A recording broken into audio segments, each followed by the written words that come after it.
के छोटे छोटे बाल बच्चे थे, ये शहरी के अंदर पानी शहरी कर रहा था, तो तुम क्या कर रहे थे?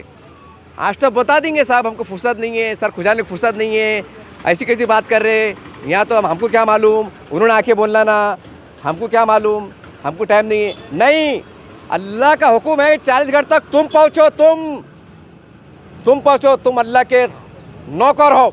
अगर तुम बड़े बड़े करोड़पति अरबपति हो, अगर हुक्मरान हो, तो तुम अल्लाह की एक अदना से इंसान हो, तुम नौकर हो। अल्लाह ने तुम्हें हुक्म दिया है कि 40 घर तक तुम पहुँचो।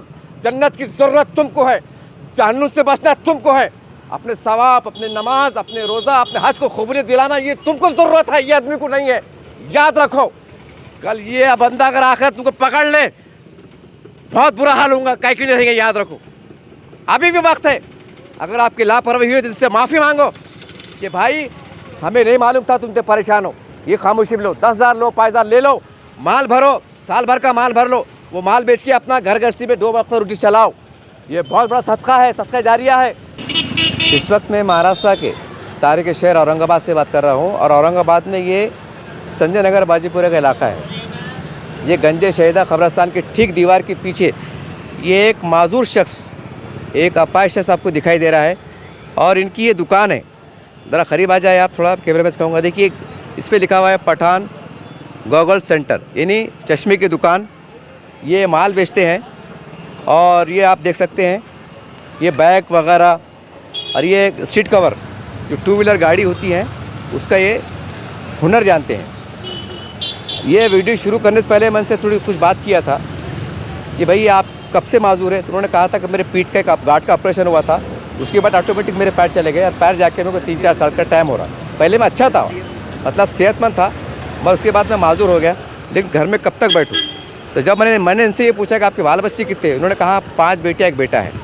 अब ये हालात चल रहे हैं। अब चलिए, बाकी कुछ जो हकीकत है, सच्चाई है, इनके ज़बानी सुनना चाहिए।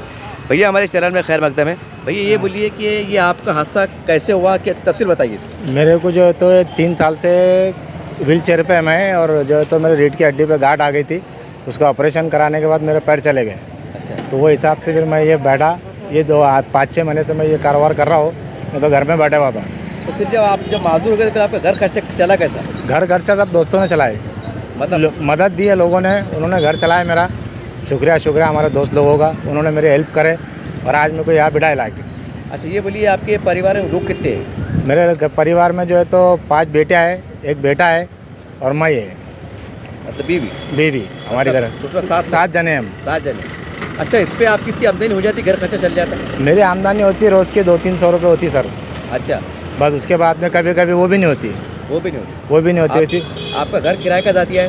घर जाती है। अल्हम्दुलिल्लाह। कितना अल्हम्दुलिल्लाह। बड़ा है, बता सकते हैं आप? मेरा घर जो है तो 400 में बने हुए हैं। 400 बना, पुराने ज़माने का? पुराने ज़माने का, वालिद साहब के ज़माने का? वाली साहब के ज़माने का। मतलब उनकी देन है वो? हाँ। अच्छा, तो अब ये बोलिए, जब खर्चा धंधा पानी नहीं होता, तो शाम का खाते पीते क्या? जैसा रमज़ान का महीना चढ़ा, सहरी है, इफ्तारी है, बस वो जो भी है, जिसमें जो होता है उसमें गुजारा कर लेता हूँ मैं।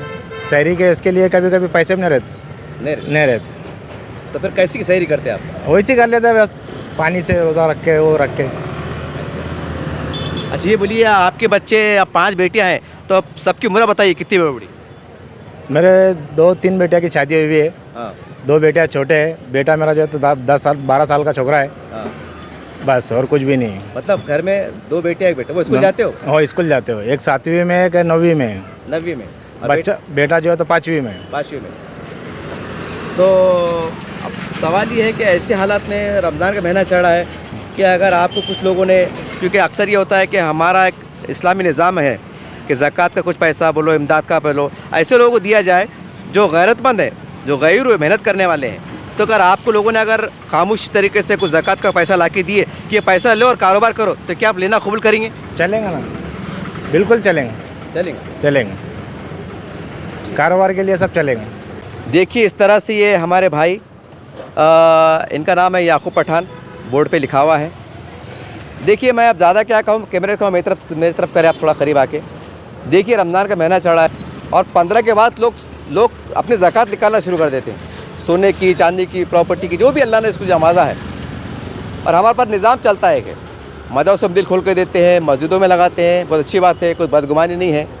लेकिन देखिए, हमारे समाज में ना ऐसे गैरतमंद भी लोग हैं जो अपाहिज है दोनों पैर से, लेकिन बंदा अपने परिवार को पालने के, उनका पेट पालने के लिए मेहनत कर रहा है। जब ये कह रहे थे कि मेरे पेट में अंगार हुई साहब कि मैं पानी से सहरी कर लेता हूँ, अब सोचिए जब पानी से सहरी कर ले रहे हैं जो भी चटनी मिर्ची खा के, तो इफ्तार कैसा होता होगा। अरे ये गैरतमंद लोग हैं, अपने बाल बच्चों को मेहनत से बेचारा पाल रहा है।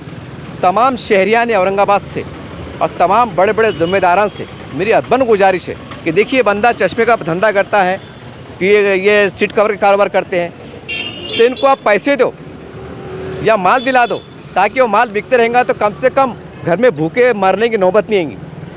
रमज़ान यहाँ से हमारे 19-20 दिन है, यहाँ से हमको सहरी को इफ्तार को उनको तकलीफ़ ना हो, तो हमको इसका एहसास करना पड़ेगा। अब जब आदमी एक मेहनत कर मरने वाला आदमी खुले तौर से कह रहा है कि मुझे ज़कात चलेंगी, मैं ज़कात कबूल कर लूँगा, तो मैं समझता हूँ एक शर्मिंदगी वाली बात है। शर्मिंदगी वाली बात इसलिए है क्योंकि हर मुसलमान का पड़ोस 40 घर का होता है। अब इनके अतराफ़ में जो 40 लोग रहते हैं, ये उनकी अखलाक की जिम्मेदारी थी कि मेरे पड़ोस में कौन मोहताज है, कौन परेशान है, कौन किस हाल में है, मैं उनको देखूँ, मैं उनको मदद करूँ। ये 40 घर की जवाबदारी है। कल यौम आखिरत में सबसे पहले इनके मुताल्लिक़ इनके अतराफ़ में 40 घर लोग हैं और जो साहब इस्तिताअत है कारोबार वाले, अल्लाह उससे पूछेगा कि ए मेरे बंदे, ए फला जो तो कारोबार करने वाले बड़े आदमी, मैंने तुमको लाखों लखपति बनाया था, मैंने तुझे बड़े ओहदे पे बिठाया था, तू बड़े कारोबार करता था, तेरे पीछे 10 नौकर काम करते थे, लेकिन तेरे पड़ोस में 40 घर में बंदा था जिसके छोटे छोटे बाल बच्चे थे, ये सहरी के अंदर पानी सहरी कर रहा था, तो तुम क्या कर रहे थे। आज तो बता देंगे साहब हमको फुर्सत नहीं है, सर खुजाने की फुर्सत नहीं है, ऐसी कैसी बात कर रहे, यहाँ तो हमको क्या मालूम, उन्होंने आके बोलना ना, हमको क्या मालूम, हमको टाइम नहीं है। नहीं, अल्लाह का हुक्म है 40 घर तक तुम पहुँचो, तुम पहुँचो, तुम अल्लाह के नौकर हो। अगर तुम बड़े बड़े करोड़पति अरबपति हो, अगर हुक्मरान हो, तो तुम अल्लाह की एक अदना से इंसान हो, तुम नौकर हो। अल्लाह ने तुम्हें हुक्म दिया है कि 40 घर तक तुम पहुँचो। जन्नत की ज़रूरत तुमको है, जहन्नुम से बचना तुमको है। अपने सवाब, अपने नमाज, अपने रोज़ा, अपने हज को खबरें दिलाना ये तुमको ज़रूरत है, ये आदमी को नहीं है। याद रखो, कल ये बंदा अगर आखिर तुमको पकड़ ले बहुत बुरा हाल होगा, कहीं के लिए रहेंगे। याद रखो, अभी भी वक्त है। अगर आपकी लापरवाही हुई तो इससे माफ़ी मांगो कि भाई हमें नहीं मालूम था तुम तो परेशान हो, ये खामोशी में लो, 10,000 लो, 5,000 ले लो, माल भरो, साल भर का माल भर लो, वो माल बेच के अपना घर गृहस्थी में 2 वक्त रोटी चलाओ। ये बहुत बड़ा सदका है, सदका जारिया है, ये बहुत बड़ा अजीम इमदाद है। मैं उम्मीद करता हूँ तमाम शहर के लोग जो बड़ी बड़ी मस्जिद तामीर कर रहे हैं, ज़रा उससे भी गुजारिश है, आपसे बदगुमानी नहीं है, लेकिन अतराफ़ में ऐसे लोगों का ख्याल करो। मदरसे तामीर कर रहे हैं, मदरसे तामीर कर रहे हैं, लाखों रुपये खर्च होता है, 2-2 करोड़ का बजट होता है। ऐसे लोगों ने कहा जाना जो मेहनत करना चाहते हैं, आगे बढ़ना चाहते हैं और शहर के अंदर पानी पी रहे हैं, इसका जवाबदार कौन है। मैं को मुफ्ती नहीं हूँ, मैं को आलिम नहीं हूँ। मैं उम्मीद करता हूँ आप जागेंगे ना। याद रखिए, कहीं ये मेरा वीडियो तमाम अहलियान महल्ले के लिए और तमाम बड़े बड़े जिम्मेदार के लिए ये कल यौम आखिरत में हुज्जत का सबब ना बन जाए और कल आपकी तमाम नेकियों का बेड़ा गर्क ना हो जाए, कहीं अल्लाह आप पे जहन्नुम रसीद ना कर दे। कोई बदगुमानी नहीं है, मैं भरोसे नहीं कह रहा हूँ, भले आपको झिझोड़ने के लिए कह रहा हूँ। उम्मीद करते हैं कि आप जागेंगे। अरे भाई की आप जितनी मदद कर सकते कीजिए और ये कहिए कि मेरे भाई तुम माजूर नहीं है, तेरे भाई हम हैं, कलमे के शरीक हम भाई है, तुझे क्या लगता बोल, हम तेरे लिए खड़े हुए। बस एक दर्द है, एक सदा है। उम्मीद करते हैं आप जागेंगे।